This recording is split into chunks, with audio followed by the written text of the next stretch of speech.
দেশে এই বিশ্বযুদ্ধটা হচ্ছে। দেখুন, ইরান, নেতানিয়াহু মারা গেছে, খুন। সালাম আলাইকুম ভাই লোক। এই যে বাংলার অশান্তির আর এক কারখানা, ময়ূক রঞ্জন ঘোষ।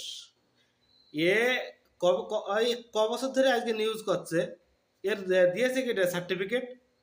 হ্যাঁ, বলছে ইরান, হ্যাঁ, আর নেতানিয়াহু মারা গিয়েছে।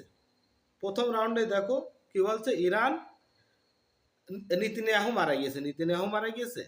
আর এ ভিডিও আছে তোমার হচ্ছে, বলছে কি যে আছে ইরান জঙ্গি। ইরান কি জঙ্গি মনে হচ্ছে? ইরান জঙ্গি? কারা জঙ্গি? আমেরিকা, ইসরায়েল এরা ভালো? সব দেশে গন্ডগোল সাথে কে বাজিয়ে রেখেছে? ইসরায়েল। ঠিক আছে, ফাদারল্যান্ডের সাপোর্ট বেশি করো না। ঠিক আছে, জঙ্গি জঙ্গি জঙ্গি তার মানে কি?